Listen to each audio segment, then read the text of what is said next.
Ravi shines YouTube channel వీక్షకులకు స్వాగతం సుస్వాగతం. ఈరోజు మనం దివంగత మాజీ ప్రధాని అయినటువంటి అటల్ బిహారీ వాజ్పేయి గురించి తెలుసుకుందాం. ఒక సాదాసీదా స్కూల్ టీచర్కి కొడుకుగా పుట్టి స్వయం ప్రతిభతో ఎదిగి వాగ్దాటి ఆధారంగా ప్రజలను మెప్పించి అన్ని పార్టీల వారి చేత తగిన నేతగా అభినందనలు అందుకున్న రాజకీయవేత్త అటల్ బిహారీ వాజ్పేయి. వాజ్పేయి ఆర్ఎస్ఎస్లో జీవితం ప్రారంభించాడు. జీవితకాలం బ్రహ్మచారి. జనసంఘ్ బీజేపీలు రెండింటిలో వ్యవస్థాపకుడు.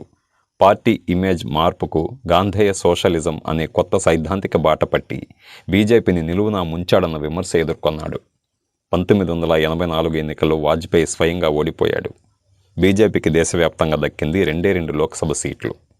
అయితే రామాలయ నిర్మాణ ఉద్యమంతో తిరిగి ఆ పార్టీకి ఓట్లు పెరిగాయి. 1996 నాటికి వాజ్పేయి ప్రధాని అయ్యాడు.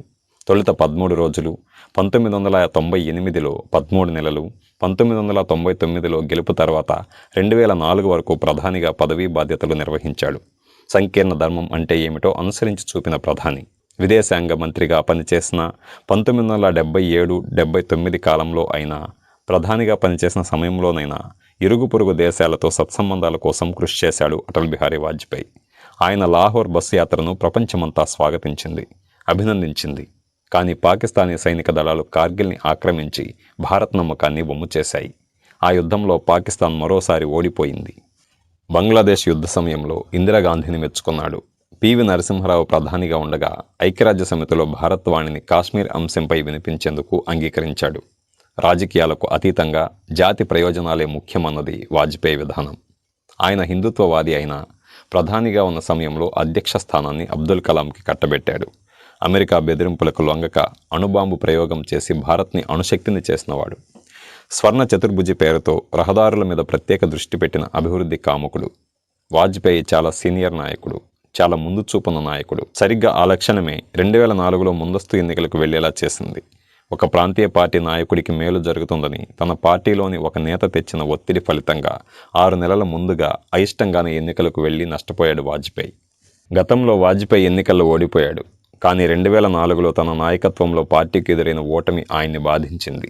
అప్పటి నుండే రాజకీయాల నుండి దూరంగా జరిగే ప్రయత్నం చేశాడు.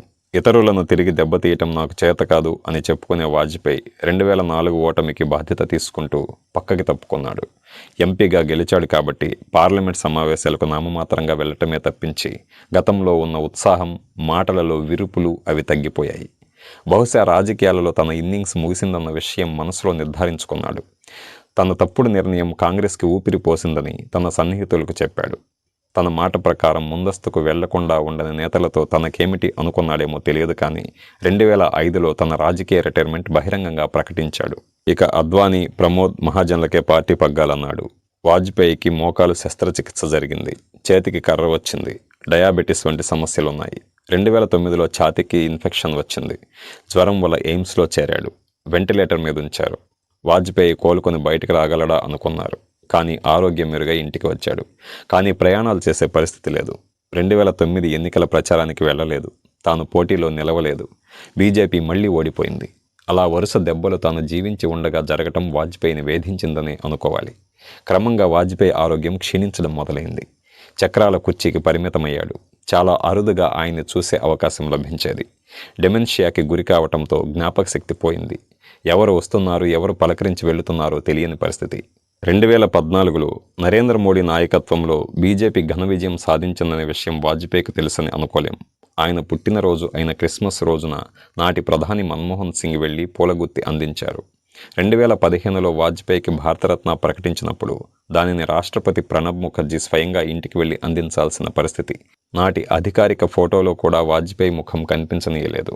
ఒకనాడు తన హాస్య చతురతతో చురకలు వేసి నవ్వులు పండించిన వాజ్పేయి జీవచ్ఛవంలా ఉన్నాడన్న వాస్తవం ప్రజలు తట్టుకోవటం కష్టమన్న భావనతో ఆ ఫోటో అలా తీశారట.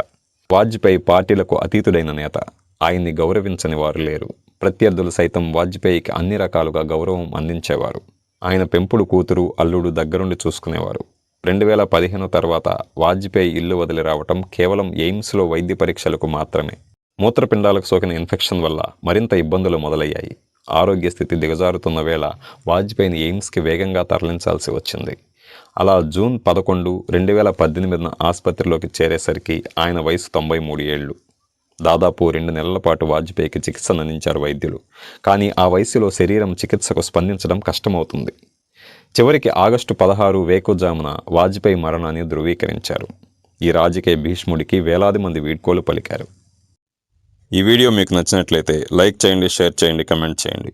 ఇలాంటి మరిన్ని ఇంట్రెస్టింగ్ వీడియోస్ కోసం మా రవి షైన్స్ యూట్యూబ్ ఛానల్ని తప్పకుండా సబ్స్క్రైబ్ చేసుకోండి.